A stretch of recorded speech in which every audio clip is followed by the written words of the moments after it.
Halo, selamat datang di segmen analisa. Kembali kita update terkait dengan kasus Aldi Sahilatua Nababan, seorang mahasiswa asal Sumatera Utara yang ditemukan meninggal dunia dalam keadaan tidak wajar pada 18 November 2023 lalu di sebuah kosan di kawasan Bali. Ada beberapa statement terbaru yang disampaikan dari Bapak Kos atau pemilik kos yang bernama Nyoman Risup Arsana. Juga ada statement dari seniornya Aldi di Bali bernama Eva Nababan.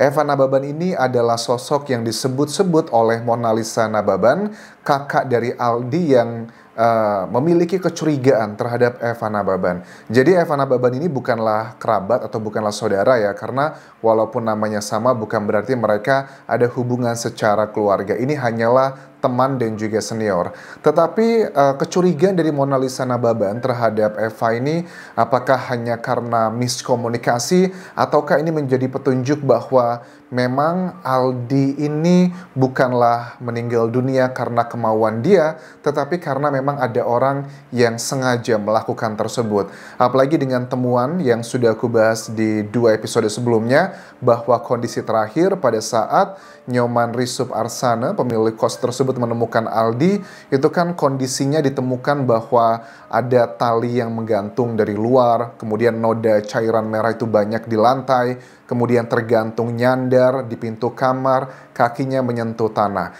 Itu adalah bagian yang membuat kita curiga bahwa tidak mungkin ini adalah kemauan dari Aldi sendiri dengan hal-hal tersebut. Apalagi dengan video yang diupload oleh Monalisa Nababan dari kakaknya Aldi, itu kan kondisi jenazah terakhirnya kan sangat mengerikan sekali ya. Bahkan di area bagian sensitifnya itu pun kondisinya seperti itu. Bahkan dikatakan dari Kamarudin Simanjuntak, pengacara dari keluarga Aldi ini, telurnya pecah.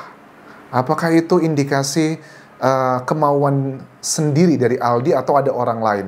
Terus kita akan coba bahas sekarang adalah mengenai bagian-bagian 48 jam sebelum waktu kematian dan juga setelah waktu kematian, karena 48 jam itu adalah waktu yang sangat krusial dalam sebuah kasus seperti ini.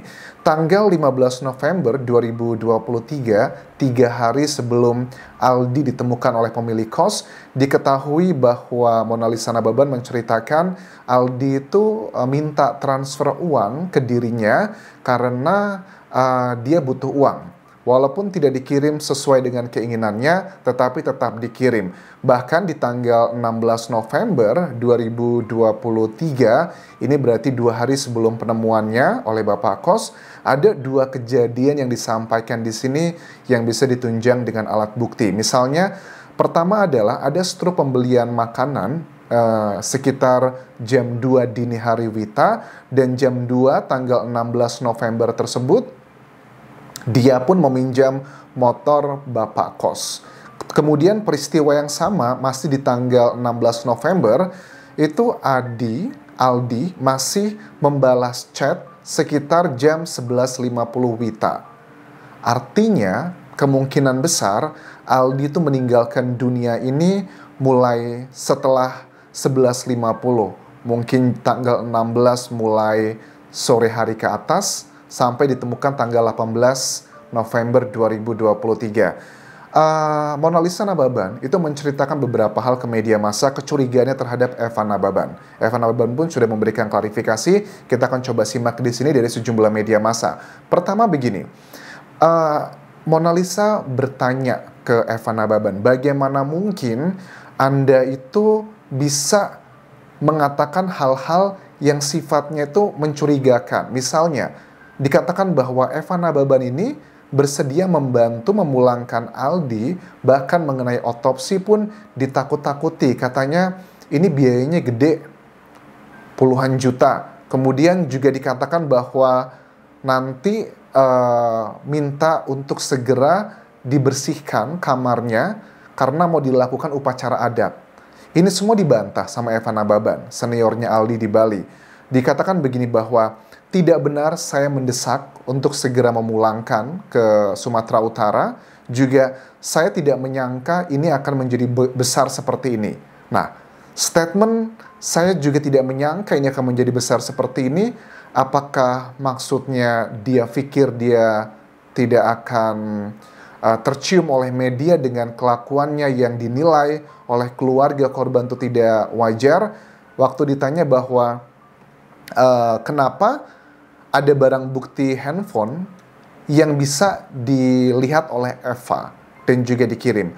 Alasannya Eva adalah begini, bahwa kalau barang bukti handphone itu tidak ada di saya, itu tidak benar. Tetapi HP itu miliknya Aldi sudah dipegang polisi dan ada di meja polisi, dan saya itu diminta datang untuk menerjemahkan karena salah satu pesan yang dikirimkan untuk ibunya, untuk Mona Lisa, kakaknya, dan juga temannya lainnya itu ada yang khusus berbahasa Batak.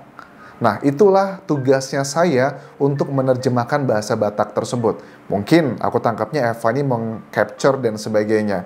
Tetapi kan dari Mona Lisa dikatakan kata tulisannya Aldi itu nggak tulisan yang common gitu loh. Tulisannya aneh, padahal dia ini jago dalam berbahasa Batak sendiri. Aku juga nggak ngerti pesannya ini apakah dikirimkan pesan ataukah di note. Dugaanku sih ini kayaknya bukan pesan ya. Bukan pesan yang kalau kita ngirim pesan lewat WhatsApp, lewat Line, atau lewat SMS. Bukan seperti itu. Karena kalau memang pesannya adalah dalam bentuk telekomunikasi seperti itu, kenapa harus membutuhkan Eva untuk mentranslate? Dugaanku sangat kuat, pesan yang dimaksudkan Eva Nababan ini adalah pesan yang mungkin tersimpannya di note, di bagian-bagian yang hanya untuk menyimpan ketikan saja. Ini kan juga unik ya. Polda, ini belum sampai Polda sih, dari Polres Denpasar kan yang menangani sekarang ini, bahwa kenapa dibutuhkan translaten dari Eva? Apa tidak ada cara yang lain? Ataukah dengan metode yang lain? Ini dugaannya bahwa aku khawatirnya kalau memang Eva Nababan seperti klaimnya bahwa dia ini hanya ikhlas membantu, bahkan sampai memulangkan ke Sumatera Utara, tidak ada maksud apapun. Ya, kita nggak tahu ya, karena ini kan kasusnya juga masih belum clear. Bahkan pada saat dari kepolisian Denpasar pun datang ke Sumatera Utara untuk bertemu dengan keluarga korban, ada beberapa hal yang masih belum clear sebenarnya. Nah, kemudian kalau kita lihat keterangan dari pemilik kos, Nyoman Risup Arsana, dikatakan bahwa tidak betul saya itu membersihkan lokasi kejadian yang noda merah di mana-mana, itu tidak betul. Karena menurut Nyoman Risup Arsana ini bahwa sampai sekarang pun masih ada police line dan sampai sekarang tidak dibersihkan. Maksudnya saya, katanya adalah saya mau barang-barangnya Aldi itu silahkan diambil oleh keluarganya lagi. Oke, sebenarnya masuk akal keterangan Nyoman ini. Masuk akalnya adalah namanya juga bapak kos ya. Ya dipikirnya ya kalau ada anak kos yang sudah tidak ada lagi, barang-barangnya diambil aja. Tapi kalau dalam dunia kriminal, ya harusnya TKP itu adalah steril.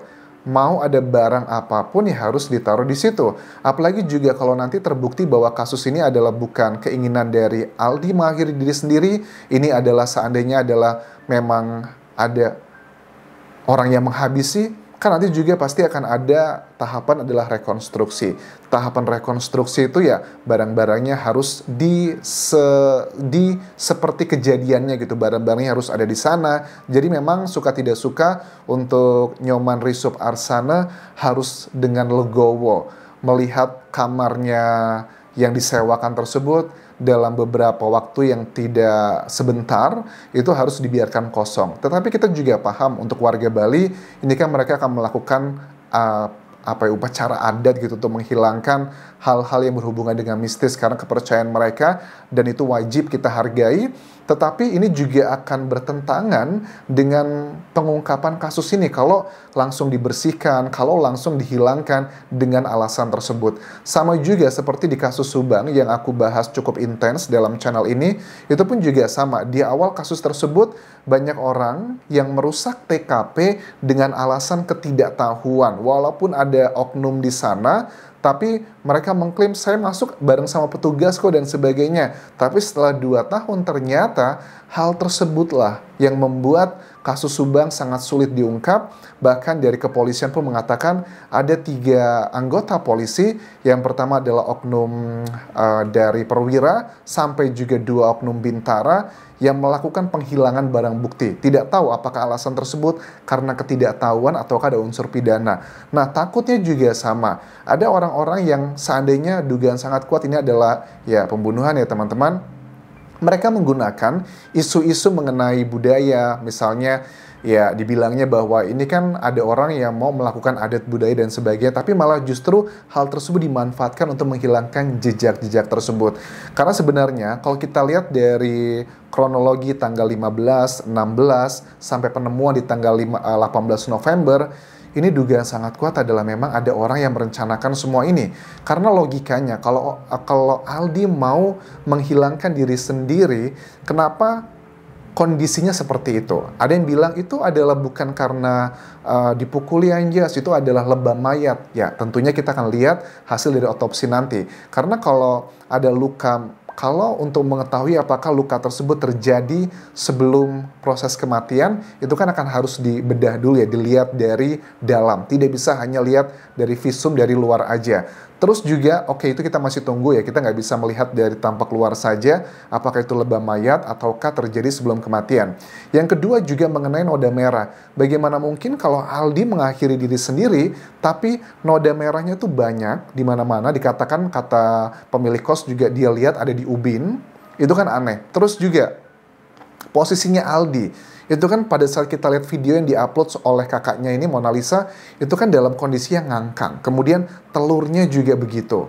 Aku harus agak frontal ngomong ini karena agar bisa menggambarkan, kita bisa paham bagaimana keluarga dari Aldi ini sangat tidak yakin ini adalah kemauan dirinya sendiri. Terus dari Evan Nababan juga mengatakan bahwa meminta untuk segera mengungkap kasus ini agar tidak terjadi spekulasi di masyarakat.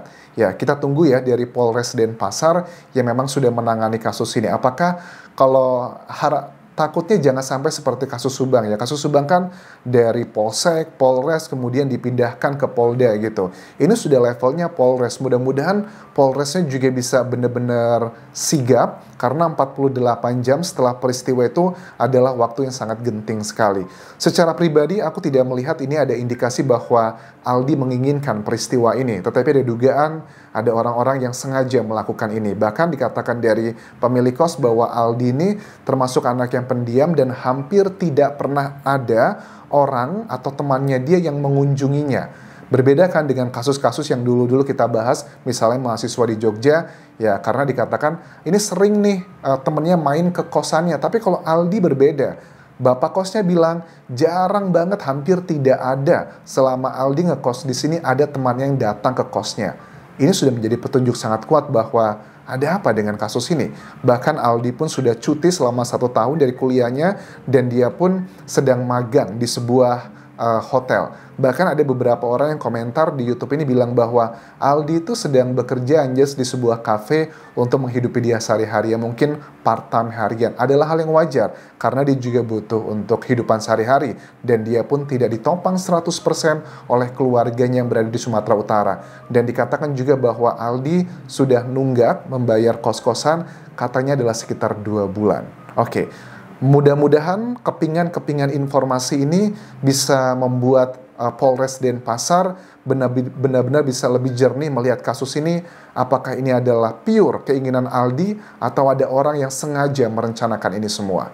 Kita tunggu update-nya seperti apa. Terima kasih sudah menonton. Sampai ketemu lagi di video berikutnya. Bye.